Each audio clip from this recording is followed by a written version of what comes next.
सतगुरुदेव की जय। बंदी छोड़ कबीर परमेश्वर जी की जय। बंदी छोड़ गरीबदास जी महाराज जी की जय। स्वामी राम देवानंद जी गुरु महाराज जी की जय हो।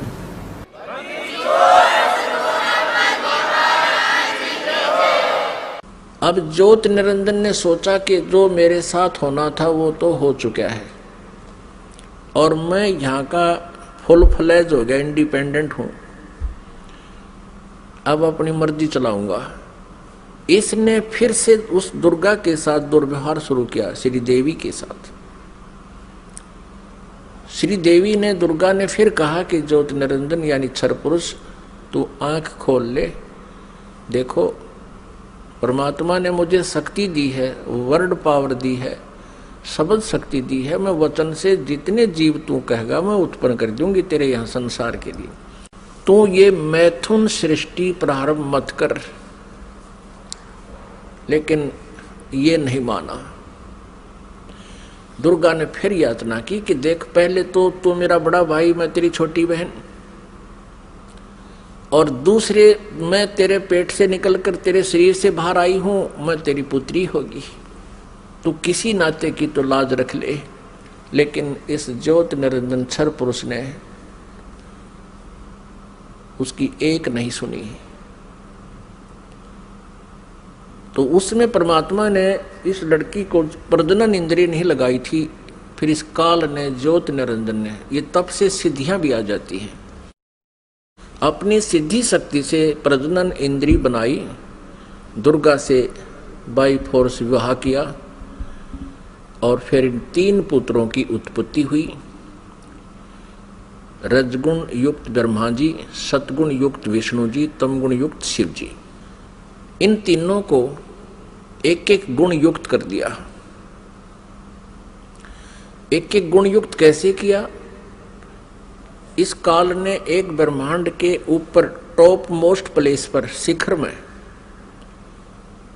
एक गुप्त स्थान बना रखा है। उस गुप्त स्थान में दुर्गा और इस काल के अतिरिक्त कोई नहीं जा सकता।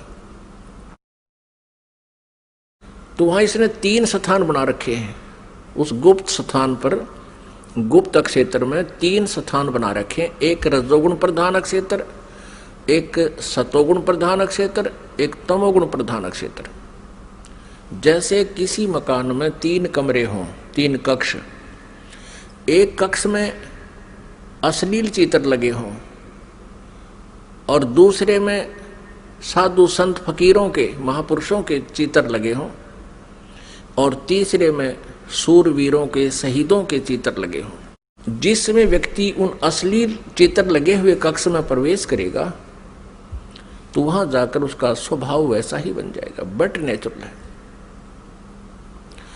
और फिर वो जाएगा उस जहां साधु संत फकीरों के चित्र लगे हैं, उसमें जाता है तो उसका एकदम विचार भाव बहुत ही विनम्र हो जाता है और भाव बदल जाते हैं। ऐसे ही जब वो जिस कक्ष में सूरवीरों के, शहीदों के चित्र लगे हैं तो वहां जाते ही उसका अपने आप मनोबल उसी प्रकार का हो जाता है, स्वभाव बन जाता है। तो ठीक इसी प्रकार इन तीनों पुत्रों को, रजगुण युक्त ब्रह्मा जी को जो कैसे बनाया कि दुर्गा को अपनी पत्नी रूप में, इस श्री देवी को पत्नी रूप में रखा। जब ये रजोगुण प्रधान क्षेत्र में निवास करने लगे तो उस समय इस क्षर पुरुष ने, ज्योति निरंजन ने, अपने 5 मुख बना लिए और वहां रहने लगे। इन दोनों के संयोग से जो पुत्र उत्पन्न हुआ वो पंचमुखी हो गया।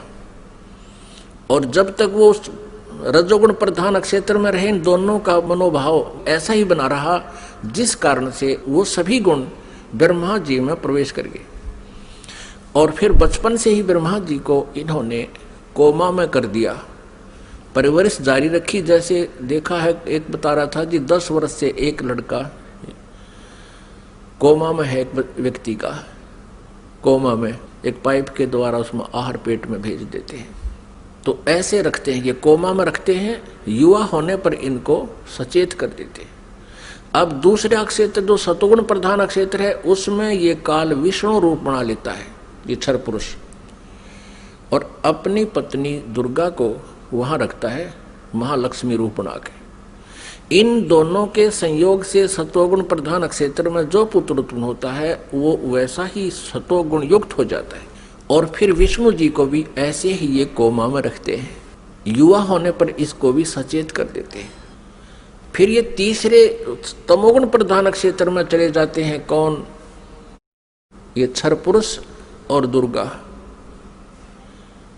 अब श्री देवी का वहां रूप पार्वती जैसा बना लेते हैं और स्वयं ये शिव रूप बना लेता है। जैसे शिव जी का आप रूप देखते हो ऐसा ही तो शिव रूप बना लेता है और उस तमोगुण प्रधान क्षेत्र में रहते हैं। वहां इनके संयोग से जो पुत्र उत्पन्न होता है वो ऑटोमेटिकली तमगुण युक्त हो जाता है। और जब वो पुत्र बड़ा होता है उससे पहले उसको कोमा में रखते हैं, उसी तरह युवा होने पर उनको सचेत कर देते हैं। जब ये युवा हो जाते हैं तीनों को इकट्ठा कर देते हैं। इकट्ठा करके फिर ये काल क्या कहता है, जब ये तीनों पुत्र युवा हो गए और कार्य करने योग्य हो गए, सृष्टि की स्थिति ये संभालने योग्य हो गए, तब इस काल ने क्षर ब्रह्म ने क्षर पुरुष ने कहा अपनी पत्नी दुर्गा से कि आज के बाद मैं किसी के समक्ष अपने ओरिजिनल वास्तविक रूप में नहीं आऊंगा, ये मेरी प्रतिज्ञा है। और आप जाओ नीचे इन लोकों में 21 ब्रह्मांडों में और संभालो सारी सृष्टि को। अब दुर्गा ने कहा कि ज्योति निरंजन मैं तेरे बस पड़ गई हूं, अपने पैर पे मैंने आपको कुल्हाड़ा मार रखा है, कुल्हाड़ी मार ली, अब तू जैसे नाच नचाएगा मुझे नाचना पड़ेगा। एक बात बता, मैं स्त्री अकेली कैसे इतने लंबे चौड़े ब्रह्मांड को चलाऊंगी? आप मेरे साथ रहोगे तो मुझे सहयोग मिलेगा। तब उसने कहा कि मैं गुप्त रहूंगा, कभी किसी के समक्ष नहीं आऊंगा, अपनी योग माया से छुपा रहूंगा, लेकिन मैं तेरा सहयोग पल पल पर देता रहूंगा। तू तो केवल निमित्त मात्र होगी, जो भी कुछ करूंगा मैं अपना आप करूंगा, मेरे कर्म अलौकिक होंगे। इतना कहकर दुर्गा को इन तीनों पुत्रों के पास भेज दिया। दुर्गा ने इन तीनों को सचेत किया, एक स्थान पर इकट्ठा कर दिया प्रेरणा कर करके। तब इनसे कहा कि तुम तीनों कार्य करो अपना अपना, ब्रह्मा सृष्टि उत्पत्ति और विष्णु सतिथि और शिव संहार करो। तब इन्होंने कहा कि माता कहीं स्थान तो है ही नहीं, सब जल ही जल है, हम कहाँ रहेंगे। इनको वहाँ समुद्र के अंदर अक्षीर समुद्र में रखा हुआ था। तब दुर्गा ने कहा कि तुम चलो तीनों विमान में बैठो। इनको बहुत कुछ दिखाया, ऊपर के लोक लाख दिखाए सारे। फिर इन तीनों को की 3 राजधानियां बना रखी हैं, एक शिवपुरी, एक विष्णुपुरी और एक ब्रह्मापुरी। शिवलोक कहो से शिवपुरी कहो, ब्रह्मापुरी को चाहे ब्रह्मालोक कहो, और विष्णुपुरी को चाहे विष्णु लोक को। इनको तीनों को एक एक लोक में भेज दिया, अपनी नारी स्थान दे दिए। फिर इनसे कहा कि तीनों से कहा कि जाओ तुम सागर मंथन करो। आदेश दुर्गा को देता है ये ब्रह्म सरपुरुष क्षर ब्रह्म, और दुर्गा इन बच्चों से कह देती है कि जाओ तुम सागर मंथन करो। आगे से काल ने सब व्यवस्था कर रखी थी। प्रथम बार जो सागर मंथन हुआ, इस काल ने क्या किया कि अपने श्वासों से 4 वेद छुपा दिए उसमें समुद्र में। सागर मंथन करने से वो 4 वेद बाहर आए, लिपिबद्ध हुए वे। जैसे दूध का प्रारूप कुछ होता है, उसमें जामन लगा देते हैं, दही बनती है, दही को रिड़कते हैं तो मक्खन का कुछ और ही प्रारूप होता, फिर दोबारा लस्सी में नहीं मिल सकता। तो इस प्रकार वो 4 वेद अपने आप बहुत सुंदर कमल के फूलों पर रखे हुए आए। ब्रह्मा ने 4 उठा लिए। अब वो वेद लेकर आए तो दुर्गा ने आकाशवाणी काल ने बता दिया था कि ब्रह्मा को कहो ये वेद पढ़े, और मैं उसको अंदर से प्रेरणा कर करके कुछ अर्थ बताऊंगा।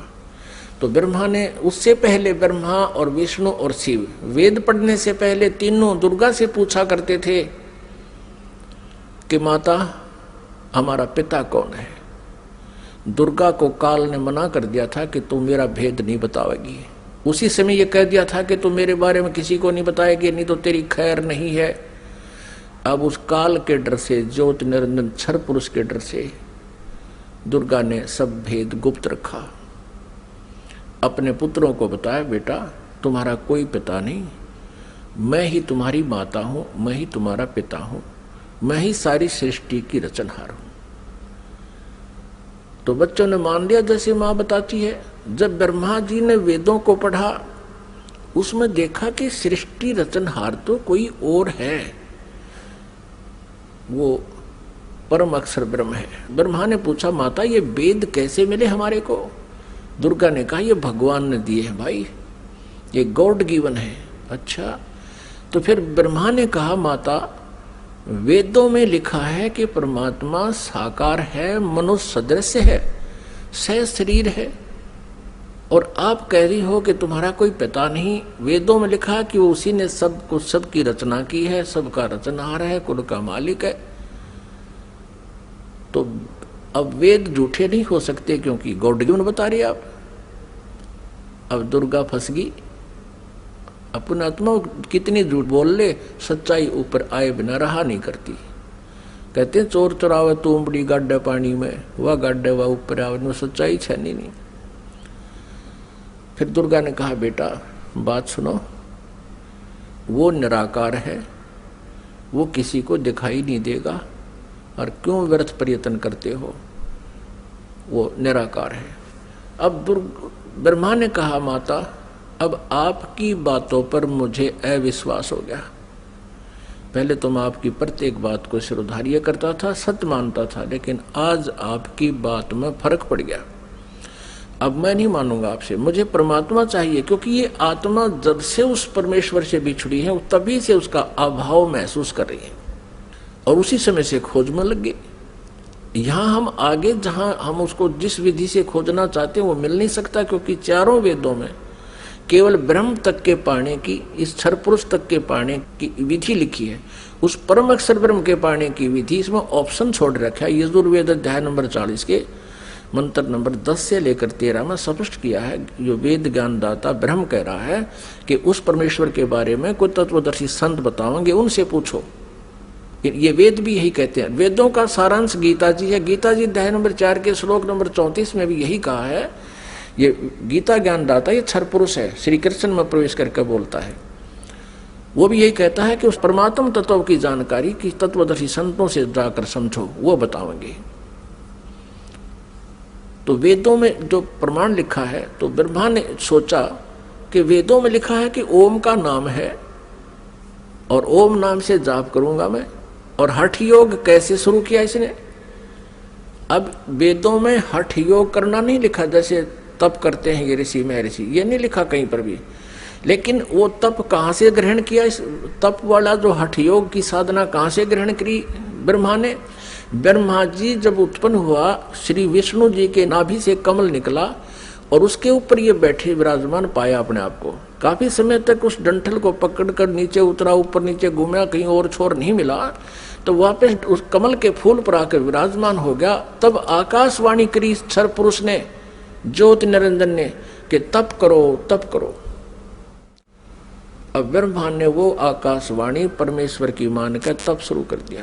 जब इसने 1000 वर्ष तक तप कर लिया, फिर आकाशवाणी हुई कि सृष्टि करो। अब तप से बैटरी चार्ज होगी। तो अब ब्रह्मा जी ने सोचा, वेदों में जो लिखा है ये भी भगवान की वाणी, और जो मैंने सुना हुआ भी भगवान की वाणी। अब वेदों में जो ज्ञान है वो परमेश्वर परम अक्षर ब्रह्म का दिया हुआ है। 5 वेद दिए थे परमेश्वर ने इस क्षर पुरुष को, इसके अंतःकरण में फीड कर दिए थे। अब जैसे किसी अंतःकरण में फीड कर दिए तो समय रख दिया परमात्मा ने, उसके बाद वो अपने आप बाहर आने थे वो बाहर, 5 आगे। लेकिन इसने देखा पढ़ करके 5वें वेद में बहुत जानकारी थी परमपिता की, सत्य पुरुष की, परम अक्षर ब्रह्म की। इसने उसको नष्ट कर दिया और 4 वेद दे दिए। अब चारों वेदों को ब्रह्मा जी ने पढ़ा तो कहा, माता इसमें ओम नाम लिखा है और मैं परमात्मा को पाऊंगा।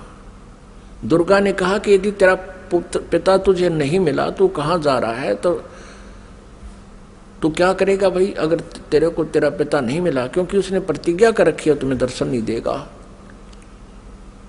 तो ब्रह्मा ने कहा कि मैं तुझे अपनी शकल नहीं दिखाऊंगा यदि भगवान नहीं मिला, क्योंकि वेदों में लिखा ओम, यजुर्वेद अध्याय नंबर 40 के मंत्र नंबर 15 में स्पष्ट किया कि ओम कर्तु समर कल्वे समर कर्तुम समर।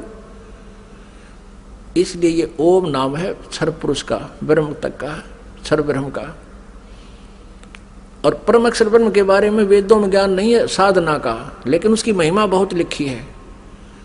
3 वेदों को पढ़ने वालों ने परमात्मा की महिमा तो पूर्ण परमात्मा वाली ग्रहण कर ली और साधना इस ब्रह्म वाली कर ली।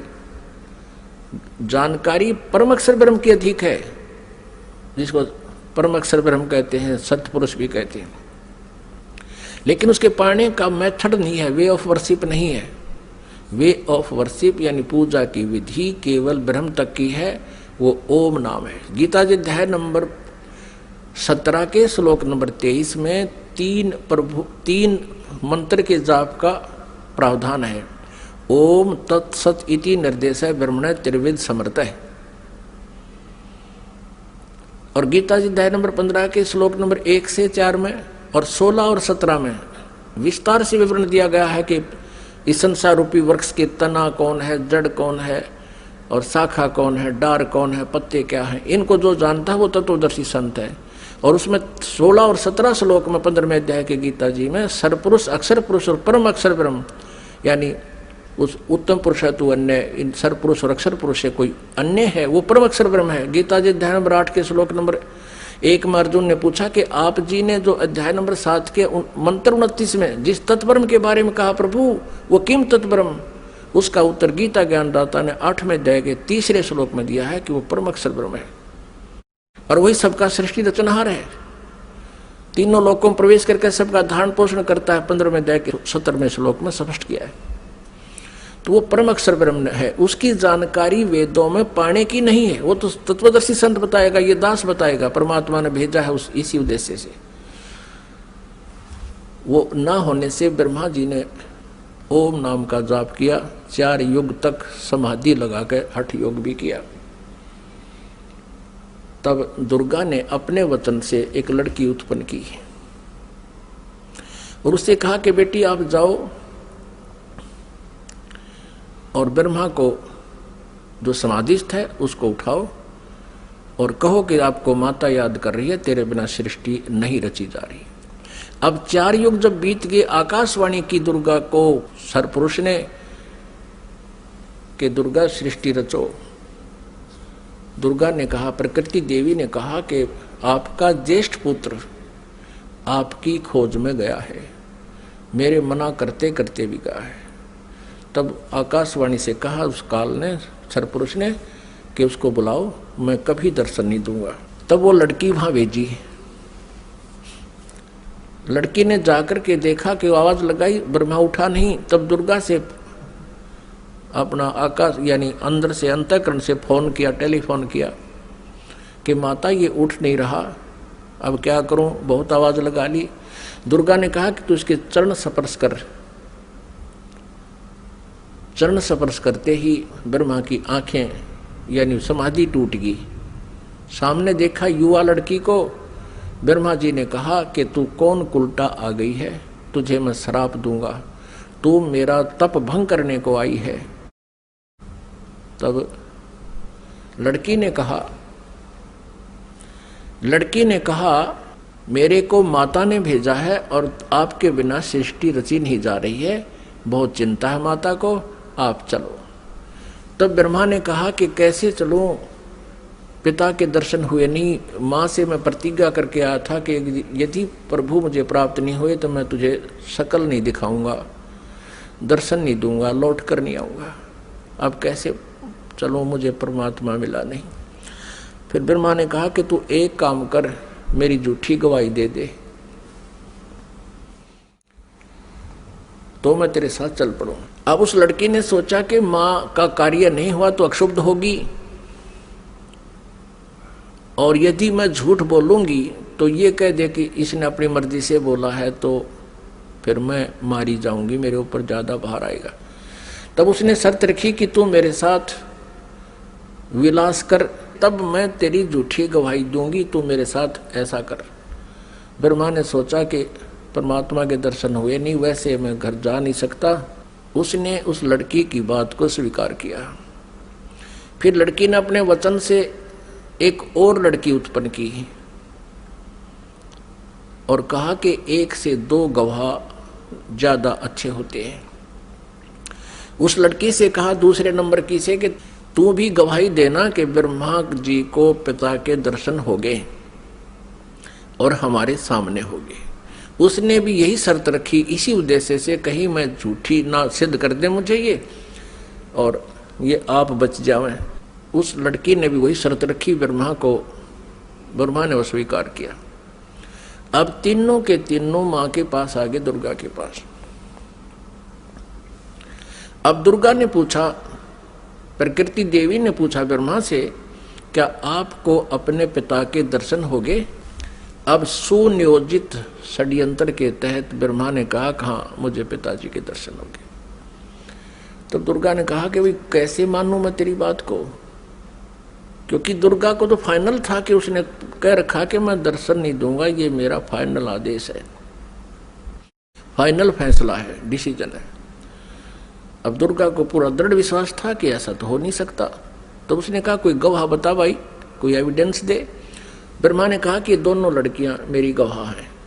अब उस दोनों लड़कियों से दुर्गा ने पूछा कि बताओ तुम्हारे सामने इसको दर्शन हुए? हाँ। दोनों ने झूठी गवाही दे दी कि हमारे सामने इसको ब्रह्मा जी को भगवान ने दर्शन दिए हैं, मनुष्य दृश्य है। क्योंकि वेदों में लिखा है, यजुर्वेद अध्याय नंबर 5 के श्लोक नंबर 1 में और 5 के मंत्र नंबर 8 में, तो 8 में तो 3 बार लिखा भगवान के विषय में, और यजुर्वेद अध्याय नंबर 5 के श्लोक नंबर 1 मंत्र में 2 बार लिखा, अग्ने तनुरसी विष्णुवे तवा सोमस्य तनुरसी। परमात्मा सहशरीर है, उस परमेश्वर का सबके धारण पोषण करने के लिए उस अमर पुरुष का शरीर है। और ऋग्वेद मंडल नंबर 1 सूक्त नंबर 31 मंत्र नंबर 18 में स्पष्ट किया है कि वो नरवत अग्नि, मनुष्यवत, मनुष्य के समान है वो परमात्मा। तो ब्रह्मा को वेदों से तो पता था कि भगवान मनुष्य जैसा है, उधर से उनको समझा दिया, तुम न्यों बता दियो भगवान मनुष्य जैसा है।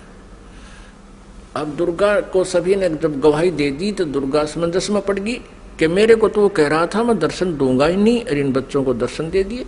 अब दुर्गा अपने मन में दुखी होकर दूर जा बैठी और कहने लगी कि आप तो बहुत झूठे हो।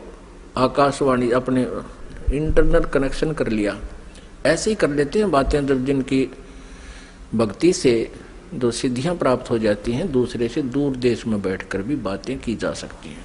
अब दुर्गा ने कहा कि आप झूठे हो, आप झूठ भी बोलते हो, संभालो अपने काम को, आप ही करो, मुझे कुछ कहते हो, बच्चों को कुछ कहा है। तब उस आकाशवाणी की उस काल ने, ब्रह्म ने, क्षरब्रह्म ने, कि तीनों झूठ बोल रहे हैं, मैंने कोई दर्शन नहीं दिए। तब वो आई करड़ी होकर दुर्गा, जैसे जांच अधिकारी को जो पता लग जाता है कि सच्चाई क्या है, पहले तो विनम्रता से पूछता है वो थानेदार, और फिर सोटा ठा के खड़ा हो जाता है, सच्ची बता दो, झूठ बोलते हो तुमने, उससे पता किया, मैंने उससे पता किया, वो ऐसे ऐसे कह रहा। तब वो कहने लगा कि मुझे आकाशवाणी हुई है परमात्मा की कि तुमने को कोई दर्शन नहीं हुए हैं। तब ब्रह्मा हंसने लग गया कि माता, मैं प्रतिज्ञा करके गया था कि पिताजी के दर्शन नहीं हुए तो मैं आपको दर्शन नहीं दूंगा। पिता के दर्शन हुए नहीं थे, हम तीनों ने मिलकर झूठ बोल दिया वापस आने के लिए। तब दुर्गा ने हम तीनों को श्राप दे दिया। ब्रह्मा को श्राप दिया कि तेरी जग में पूजा नहीं होगी और तेरे जितने भी अनुयायी वंशज होंगे तेरे जैसे लपाड़ लफंडर झूठे होंगे, सच्चाई का पता नहीं होगा, पर विद्वान कब आएंगे। तो ब्रह्मा जी के अनुयायी कौन है? ऋषि महर्षि।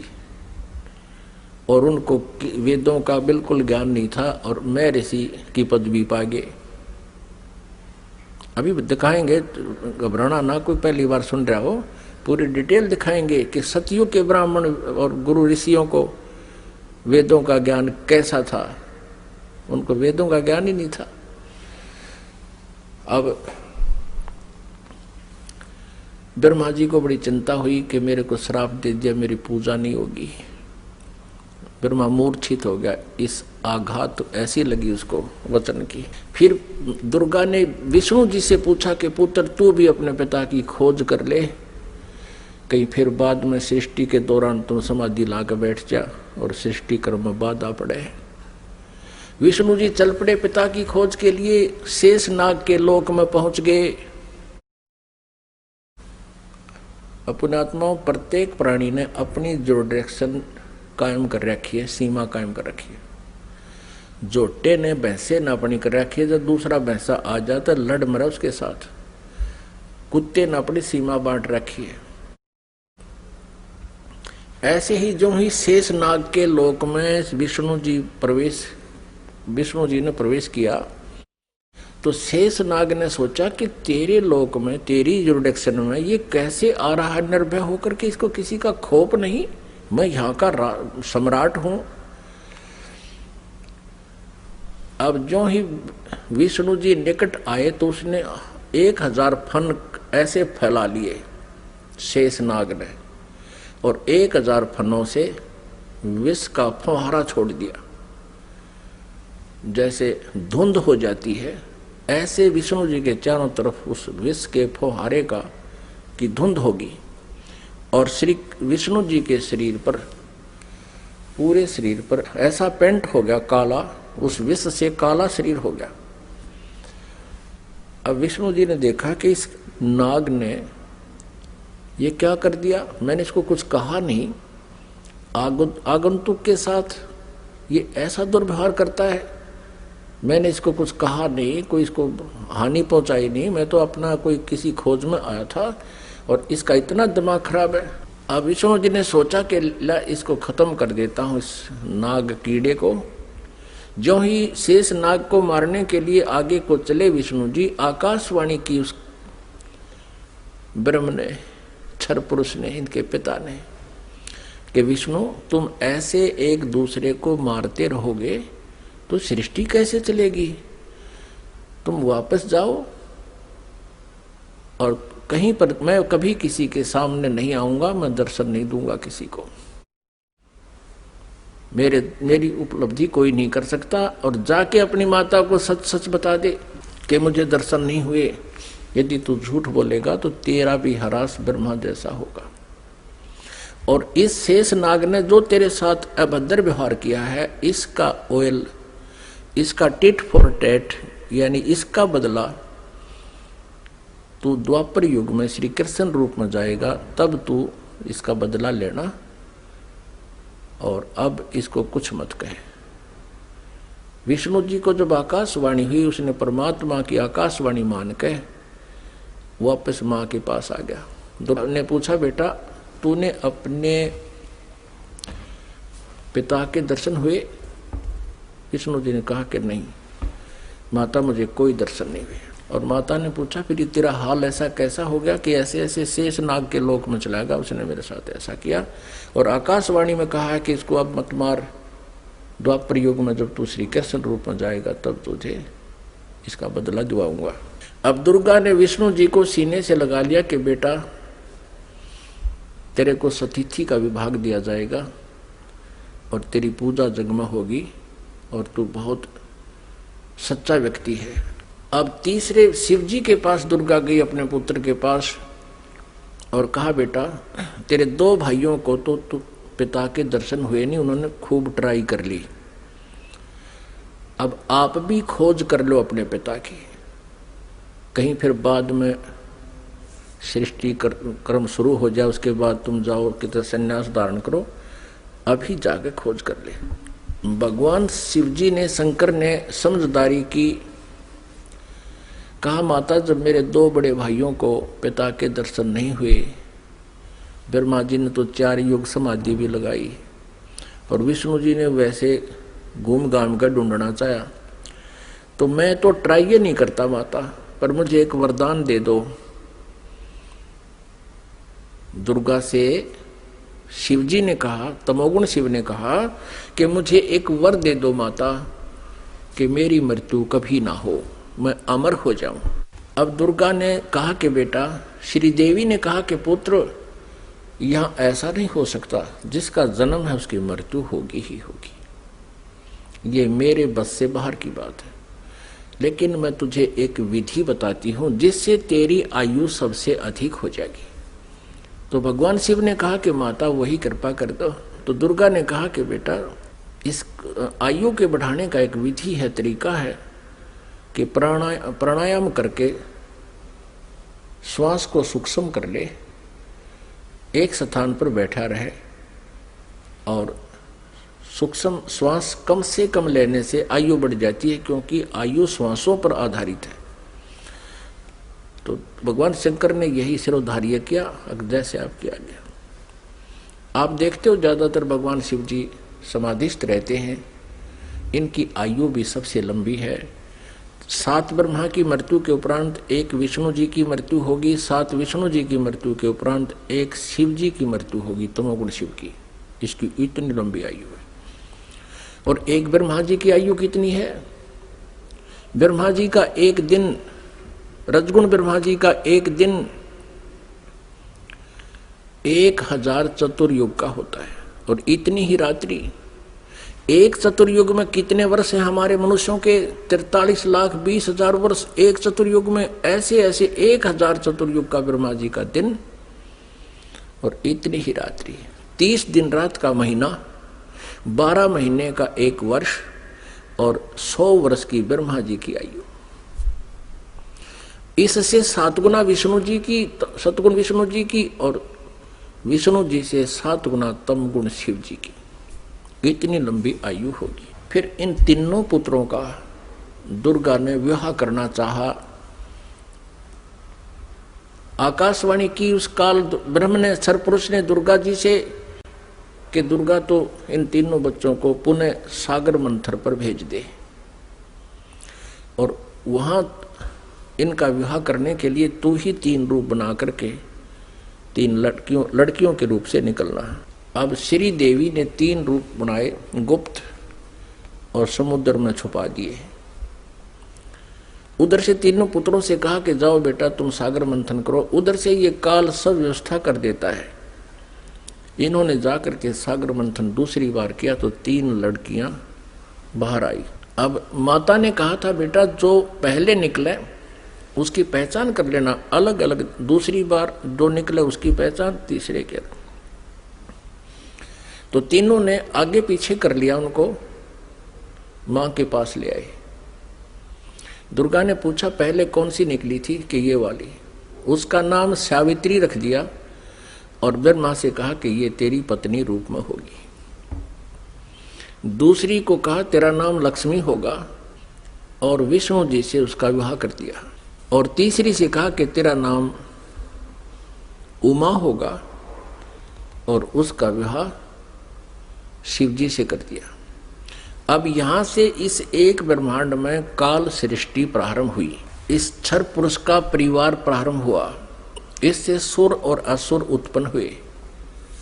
और पुण्यात्मा, जो पुराणों में हम सागर मंथन सुनते हैं कि 14 रत्न निकले, भगवान शिव ने विष को ग्रहण किया, वो तो बहुत बाद की बातें हैं। तो पहले ये इस प्रकार सागर मंथन हुए थे। वो इन वेदों में, इन पुराणों में नहीं है, वो सूक्ष्म वेद में है, 5वें वेद में। पुण्यात्माओं, अब ये है वो सृष्टि रचना जो 5वें वेद में है, सूक्ष्म वेद में है। अब 5वें वेद का हमें पता नहीं था। आदि शंकराचार्य जी ने अपने द्वारा रची पुस्तक में उस सूक्ष्म वेद का, 5वें वेद का वर्णन किया है। और उन्होंने अपने द्वारा रची उस पुस्तक में उसको मेंशन किया है, समय आने पर दिखाएंगे। अब परमेश्वर कबीर देव जी ने 600 वर्ष पहले सन 1398 में वो शरीर आए थे, सतलोक से चलकर एक शिशु का रूप धारण किया था। काशी शहर में बने एक लहर तारा नामक तालाब पर कमल के फूल पर विराजमान हुए थे प्रभु, और ये 5वां वेद प्रदान करने के लिए आते हैं अपने मुखारविंद से, और उनको एक निसंतान जुल्हा दंपति उठा ले गए थे। जुल्हे के घर प्रभु परवेश की लीला करते हुए बड़े हुए, वही कार्य करके दिखाया जनता को, क्योंकि ऐसी परमात्मा लीला किया करते हैं। वेदों में ऐसा ही लिखा है कि वो परमात्मा आता है प्रत्येक युग में, और ऐसे मनुष्य जैसे एक जीवन मनुष्य जैसे कर्म करके ये लीला करता हुआ अपना निर्वाह करके दिखाता है। ऋग्वेद मंडल नंबर 1 सूक्त नंबर 31 मंत्र नंबर 17 में। तो फिर परमात्मा ने वो वाणी आज से 600 वर्ष पहले अपने मुख कमल से, गीता जी अध्याय नंबर 4 के श्लोक नंबर 32 में जिसके विषय में कहा है कि धार्मिक यज्ञों यानी अनुष्ठानों की अत्यधिक जानकारी, विस्तार के साथ सत्य जानकारी, सही जानकारी ब्रह्मणे मुखे, ब्रह्मणे माने सच्चिदानंद घन ब्रह्म, मुखे माने उसके मुखारविंद से उच्चारित वाणी में बिल्कुल विस्तार से कही गई है। वो तत्व ज्ञान है। उसको जानने के बाद फिर सभी कर्म समाप्त हो जाएंगे, यानी डले डोने बंद हो जाएंगे, गलत साधना आप नहीं करोगे। परमेश्वर कबीर देव जी उस समय कहा करते थे इन नकली गुरु आचार्यों से, मंडलेश्वरों से, कि तुम जनता को गुमराह कर रहे हो। तुम कह रहे हो कि ब्रह्मा विष्णु महेश के कोई माता पिता नहीं। परमात्मा कहा करते इनके माता पिता हैं, ये जन्मते मरते हैं, इनकी मृत्यु होती है, जन्म होता है, ये अविनाशी नहीं है, ये कंप्लीट गॉड नहीं है। तो इस बात का बहुत विरोध हुआ था परमेश्वर का। उन झूठे आचार्यों ने, उन नकली गुरुओं ने कबीर परमेश्वर के बारे में बहुत गलत धारणाएं पैदा कर दी कि ये झूठा है, अशिक्षित है, इसने वेदों गीता को पढ़ा नहीं, पुराणों को पढ़ा नहीं, क्योंकि ये संस्कृत नहीं जानता। अशिक्षित व्यक्ति है, ये क्या जाने वेदों और गीता और पुराणों के बारे में, ये झूठ बोल रहा है, इसकी मत मानना, मत सुनना। उस समय तो हम धोखा खा गए जनता वाले, क्योंकि हमारे आचार्य जो हैं, जो गुरु लोग थे, ब्राह्मण ऋषि थे, वो संस्कृत भाषा जानते थे। तो हमने ये सोचा कि ये सभी सदग्रंथ संस्कृत भाषा में विद्यमान है, लिखे हैं, तो कबीर जी संस्कृत नहीं जानते, क्योंकि ये किसी ब्राह्मण के पास पढ़े नहीं, इसलिए कबीर जी झूठ बोल रहे होंगे। ये हमारे गुरु, ये आचार्य, ये सत्य कह रहे हैं, इसलिए परमेश्वर के उस ज्ञान को हमने स्वीकारा नहीं, और उसी का खामियाना आज तक भुगत रहे हैं। हम भक्ति भी कर रहे हैं लेकिन शास्त्र विरुद्ध कर रहे हैं। हमें ज्ञान भी प्राप्त है, वो परमात्मा का ज्ञान नहीं है। आज से 600 वर्ष पहले परमात्मा ने अपने सच्चिदानंद घन ब्रह्म की वाणी में क्या बोला था, क्या बताया था।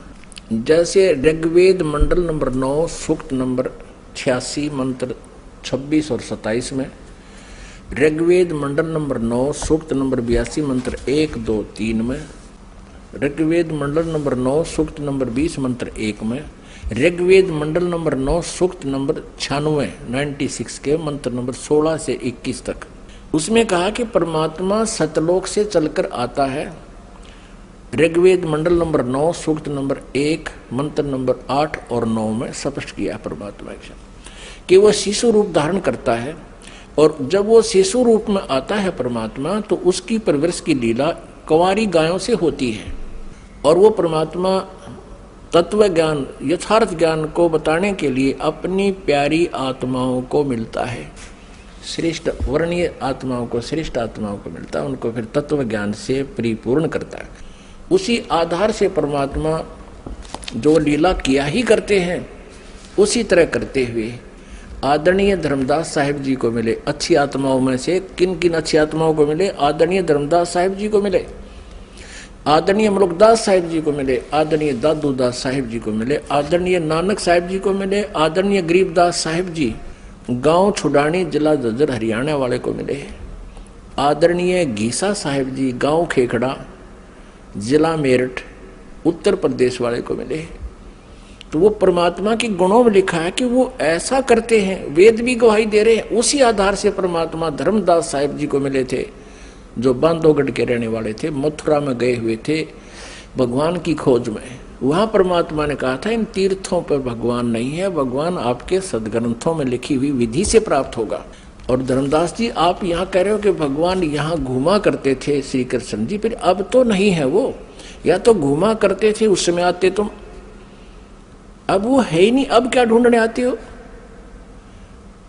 आपके सदग्रंथों में लिखे हैं, उन सदग्रंथों से ढूंढो। क्या बताया भगवान ने? धर्मदास ये जग बोरा ना, कोई न जाने पद निर्वाण, यही कारण मैं कथा पसारा, जग से कहिए वो राम नियारा। परमेश्वर कबीर देव जी ने ये सृष्टि रचना धर्मदास जी को सुनाई थी, आदरणीय धर्मदास साहब जी को। परम पूज्य परमेश्वर कबीर जी ने जो कथा दास ने आपको सुनाई, यही कथा आदरणीय धर्मदास साहब जी को सुना रखी थी, उसमें से दास ने आपको सुनाया। अब ये उनकी सच्चिदानंद घन ब्रह्म की वाणी में लिपिबद्ध है, कबीर सागर में लिखा है, उससे पढ़कर सुना रहा हूं आपको। वो कबीर वाणी कहलाती है, सच्चिदानंद घन ब्रह्म की वाणी कहलाती है, जिसके विषय में गीता जी अध्याय नंबर 4 के श्लोक नंबर 32 में कहा है कि वो सच्चिदानंद घन ब्रह्म की मुखारविंद से उतरित उस अमर वाणी में, कबीर वाणी में लिखा है।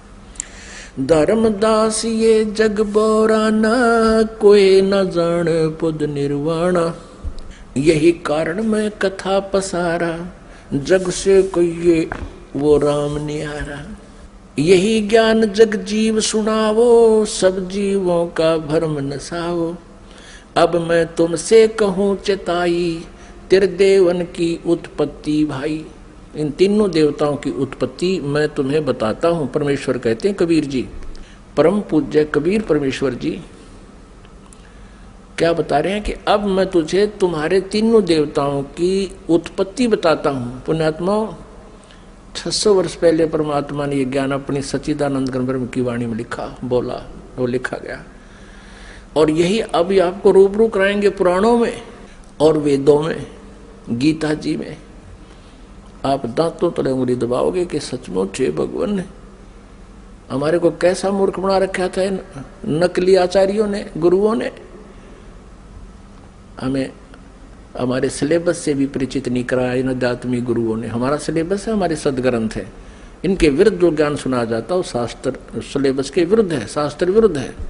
अब मैं तुमसे कहूँ चिताई, त्रिदेवन की उत्पत्ति भाई, कुछ संक्षेप कहूँ गौराई, सब संशय तुमरे मिट जाई।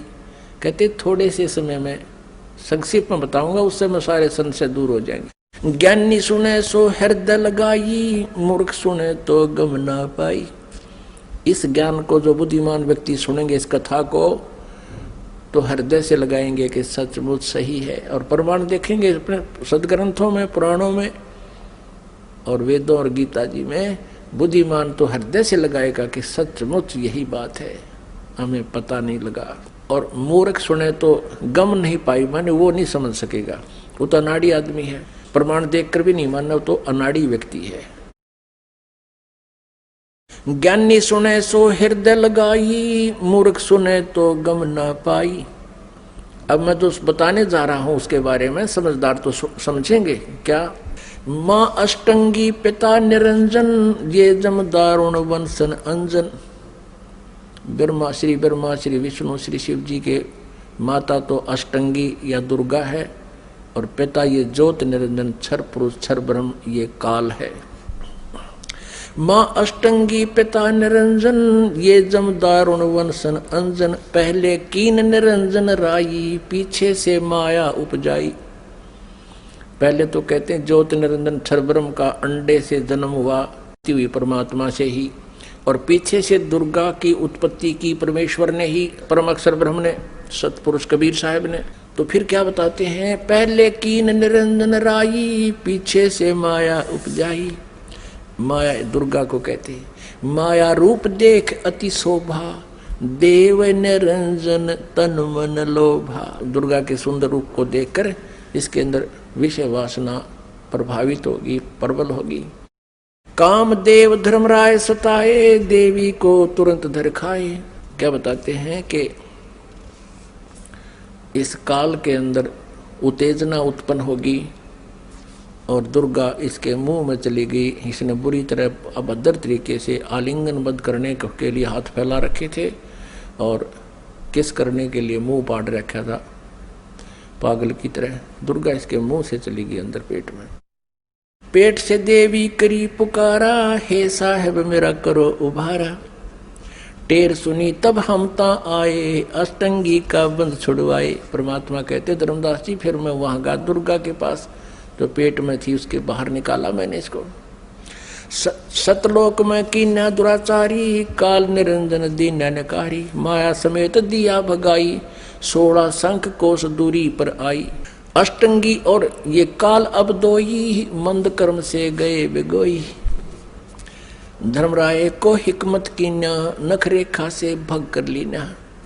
इस काल को धर्मराय भी कहते हैं। इसने कसम खाई थी, प्रतिज्ञा की थी भगवान के सामने। परमात्मा ने कहा था तू इन आत्माओं ने दुखी करेगा। ये बोला नहीं जी, जो जिसे कर्म करेगा उसे फल दूंगा। मैं कति धर्म का राज करूंगा, इसलिए धर्मराज कहलाया। लेकिन यहाँ कहलाता धर्मराज है, करता सारा न्याय है। धर्मराज मीन न्यायाधीश है। अब ये काल वैसे तो न्यायाधीश कहलाता है और करता सारे न्याय। तो परमात्मा कहते निरंजन धन तेरा दरबार, जहाँ तनिक नहीं न्याय विचार। अब क्या बताते हैं, धर्मराय को हिकमत की ना, नख रेखा से भग कर लीना। कहते दुर्गा के प्रजनन इंद्री इसने अपनी सिद्धि शक्ति से बना ली। ज्योत निरंजन किन्ने भोग बिलासा, माया को रही तब आशा। दुर्गा प्रेग्नेंट होगी। 3 पुत्र अष्टंगी जाए, ब्रह्मा विष्णु शिव नाम धराए। ओए होए, ये परमात्मा परमेश्वर ने स्वयं आकर के ये सारा अपने द्वारा रची हुई सृष्टि का सारा ज्ञान बताया, विधान दिया 600 वर्ष पहले। और यही आज हमारे पुराणों में आपके रूबरू कराएंगे, देखना आप हैरान रह जाओगे। 3 पुत्र अष्टंगी जाए, ब्रह्मा विष्णु शिव नाम धराए। 3 पुत्रों का जन्म होया दुर्गा से। इनका ब्रह्मा विष्णु और शिव नाम धरे गए।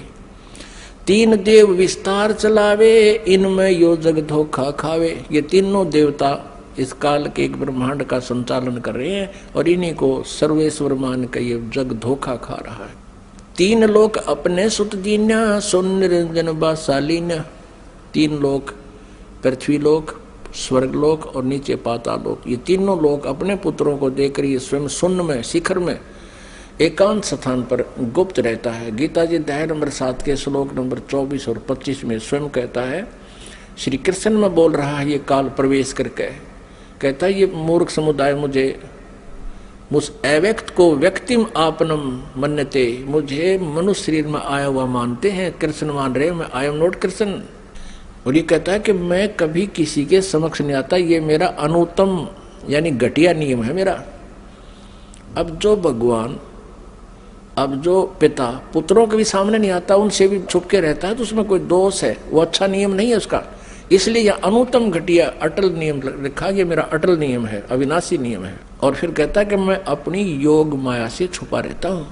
इसे सीधे कहीं पर आकार में है, अव्यक्त है। अव्यक्त का अर्थ निराकार नहीं होता। जैसे बादल छा जाते हैं सूर्य के सामने तो वो हमें दिखाई नहीं देता, उसका कुछ रोशनी अवश्य थोड़ी बहुत महसूस ही होती है फिर भी, लेकिन वो हमें दिखाई नहीं देता। वो बादलों से पार अव्यक्त है, वहां पर साकार है। जब दिखाई देते ही वो बादल हटते ही वो साकार है। लेकिन उसको निराकार नहीं कह सकते कि भगवान दिखाई दे जब तो साकार हो जाता, ना दिखाई तो निराकार है, या कोई डेफिनेशन हुई भगवान की। वो साकार ही है पर हमें नहीं दिखता, वो अलग बात है। उसको अव्यक्त कह सकते हैं, जो दिखाई ना देता, हम देख नहीं पा रहे उसको, वो अलग बात है। लेकिन परमात्मा साकार है। निराकार और साकार की परिभाषा अलग अलग होती है। निराकार जो कभी ना दिखाई दे, जिसका कोई आकार नहीं है, और साकार जो सह शरीर है उसका कोई आकार है, उसको साकार कहते। जिन अज्ञानियों को ज्ञान नहीं, उन्होंने परमात्मा की परिभाषा बदल डाली अपने अज्ञान सोच के आधार पर, तो वो तत्व ज्ञानहीन प्राणी है। ये खुद भी कहता मैं छुपा रहता हूं, कभी किसी के सामने नहीं आता। यही परमेश्वर की सच्चिदानंद घन ब्रह्म की वाणी बता रही है, कबीर वाणी के ये ज्योत निरंजन सुन ठिकाना, यानी ऊपर 21वें ब्रह्मांड के ऊपरले स्थान पर रहता है। और ब्रह्मा विष्णु शिव भेद न जाने, ब्रह्मा विष्णु महेश को भी नहीं पता वो कहाँ है, कौन है, कैसा है। तीन लोक अपने सुत दीना, सोन निरंजन बासालीना। तीन देव सो उसको ध्यावे, निरंजन का वो पार न पावे। ये तीनों देवता समाधि लगाते फिर भी चेष्टा करते, क्योंकि आत्मा नहीं रुक सकती भगवान बिना। कभी कभी ये फिर भी तपस्या करने की चेष्टा करते हैं थोड़ी बहुत वर्षों तक, लेकिन उसका भेद नहीं पाए। और पहले ही इन्होंने ट्राई करके देख लिया, इन्होंने परमात्मा नहीं मिले। इसलिए दुर्गा ने उन्हें बता दिया कि वो निराकार है, तो इन्होंने स्वीकार कर लिया कि वो निराकार है। और इन्होंने भी ट्राई करके देख लिया, नहीं मिला, तो सब ने उसकी डेफिनेशन बदल ली अपनी सोच के आधार से कि परमात्मा निराकार है। क्यों दिखाई नहीं दे रहा उनको, उनकी वे ऑफ वर्शिप परमात्मा देखने वाली नहीं थी। वेदों में जो वर्णन है परमात्मा का, ओम नाम और आदि जो साधन है, ये परमात्मा को पाने के नहीं है। क्योंकि गीता जी अध्याय नंबर 11 के श्लोक नंबर 47 और 48 में ये श्रीमद् भगवत गीता जी का ज्ञान ये काल ही दे रहा है श्री कृष्ण में प्रवेश करके। और ये कहता है कि अर्जुन वास्तविक रूप मेरा ये है, विराट रूप दिखाया, और मेरे दर्शन, मेरी प्राप्ति, मेरा ये रूप है, और इस रूप में मैं कभी किसी को दर्शन नहीं देता, इसने प्रतिज्ञा कर रखी है। और ये कहता है कि अर्जुन तेरे से पहले मेरे इस रूप को जो तूने आज देखा, पहले किसी ने नहीं देखा इस विराट रूप को। अब श्री कृष्ण गीता जी बोल रहे होते तो ये नहीं कहते कि मेरा ये विराट रूप, असली रूप ये है, ये काल रूप है, इसको किसी ने पहले नहीं देखा। क्योंकि श्री कृष्ण जी तो कौरवों की सभा में पहले अपना विराट रूप दिखा चुके थे, तो ये शब्द नहीं कहते जो श्रीमद् भगवत गीता अध्याय नंबर 11 के श्लोक 47 में कहा। और 48 में कहा कि इस मेरी प्राप्ति यानी मेरे रूप के दर्शन यानी भगवान प्राप्ति, ब्रह्म प्राप्ति, ब्रह्म का ये रूप है, ये काल है। कहता ना वेदों वर्णित विधि से, ना किसी जप से, ना तप से, ना किसी क्रिया से कोई भी प्राप्ति नहीं कर सकता। इससे सिद्ध है कि गीता जी अध्याय नंबर 8 के श्लोक नंबर 13 में कहा कि ओम इति एक अक्षरम ब्रह्म व्यवहारण माम अनुसमरण। मुझ ब्रह्म का केवल ओम एक अक्षर है, इसका उच्चारण करके स्मरण करता हुआ यह प्रयाति तजन देहम, जो शरीर छोड़कर जाते समय तक स्मरण करता रहता है, तो मेरे से प्राप्त लाभ को, परम गति को प्राप्त होता है। ओम नाम से जितनी गति होनी है उसको प्राप्त करता है। तो यहाँ ये कह रहा है कि मेरी प्राप्ति ना वेदों वर्णित विधि से, ना तप से, ना जप से, ना किसी क्रिया से नहीं हो सकती। 11वें अध्याय के 47-48।